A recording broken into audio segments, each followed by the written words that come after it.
當遇到一啲令人不適嘅輕微疾病，例如腸胃炎，應該點樣處理好呢？尤其是喺辦公室以外嘅時間，急症室可能係大家首先諗到嘅選擇。但其實社區裏邊有一個更快捷、同樣有效嘅途徑。喺完善嘅基層醫療系統入邊，藥劑師通常係最方便接觸到嘅第一線。等我哋了解一下處理腸胃炎呢一種咁常見嘅問題嘅諮詢過程係點樣。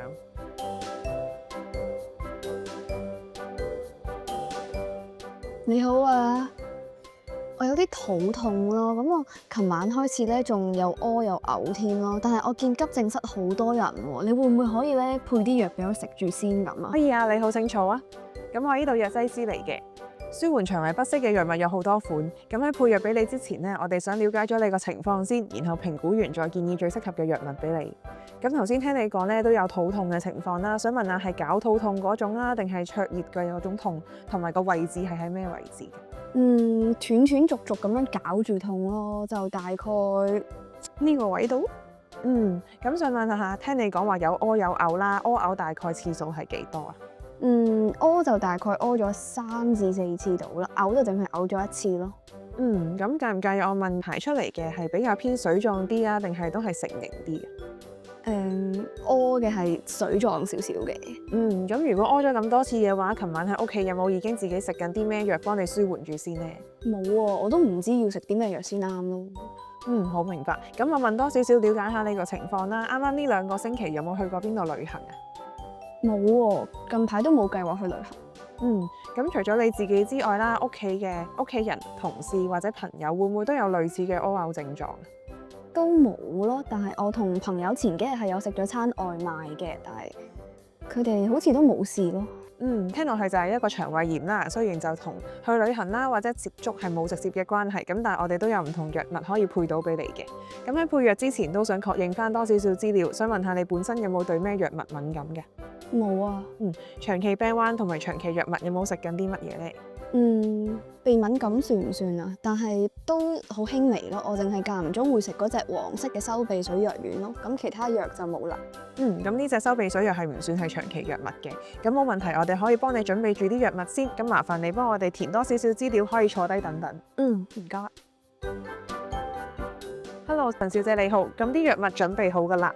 今次呢度有4隻藥，逐隻同你解釋翻先。因為聽你講屙嘔咗咁多次，其實都流失咗好多電解質同埋水分，咁所以呢一個係一個口服嘅礦物質補充劑，咁可以開水飲去補充翻流失嘅電解質同埋水分嘅。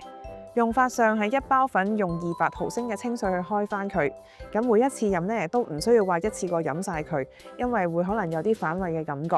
你可以每一次每一包都係分開幾次咁樣去用嘅。咁但係開咗之後咧，就提翻你24小時內就要飲晒佢噶啦。假設飲唔晒嘅話咧，都要抌咗佢。第2款係一個止屙藥嚟嘅，佢個作用係食咗之後即刻幫你做個止瀉嘅效果。用法上一開始最多可以食2粒，咁假設2粒已經足夠幫你止瀉嘅話咧，就唔需要再食落去。但係如果再有屙嘅情況咧，可以再補食1粒，咁一日最多係8粒嘅。咁呢一隻嘅作用咧，就適合你喺出邊揾唔到洗手間嘅時候，可以即刻幫你食完之後做到止瀉嘅效果。但係如果你返到屋企之後已經有洗手間咧，其實就唔需要再食噶啦。咁呢一款藥係一個止嘔藥嚟嘅，因為聽你講有嘔嘅情況啦，咁所以有需要可以每日3次，每次食1粒。而最後一隻係一個放鬆腸胃嘅藥，因為你有個絞肚痛嘅情況，咁食法上都係有需要每日食3次嘅，1粒唔得可以食2粒。咁提翻你呢2隻藥都有一個食完之後會眼瞓嘅副作用，咁所以食完就唔好揸車啦。明白。咁我使唔使食晒呢度全部藥㗎？咁其實你呢一種嘅肚屙咧，正常1個星期內自己會好翻。咁你記得休息多啲，同埋飲翻多啲水，咁就會好翻得快啲噶啦。咁至於使唔使食晒所有嘅藥物呢？其實呢一啲係舒緩症狀嘅藥物，意思即係只要你冇再肚屙，冇再有任何症狀，其實你就唔需要食佢噶啦。不過假設你食完藥之後見啲症狀都冇好轉喎，例如你嗰個肚屙或者係肚痛嘅情況係持續咗48個小時，又或者嗰個絞肚痛係再惡劣咗、再加劇咗嘅，咁就代表呢個可能係一個比較嚴重啲嘅情況，要即刻睇醫生。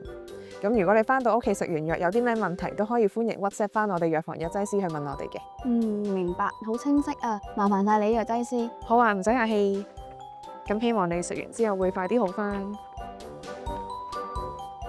唔該晒，好拜拜。頭先大家見到嘅例子，顯示咗社區藥房點樣妥善咁處理輕微嘅疾病，發揮到基層醫療嘅重要功能。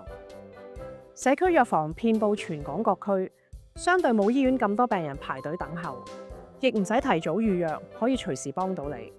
社區藥劑師會了解病人嘅症狀，仔細解釋每一隻藥嘅用處、用法同注意事項，提供專業嘅健康建議，教你點樣喺屋企可以自我管理疾病。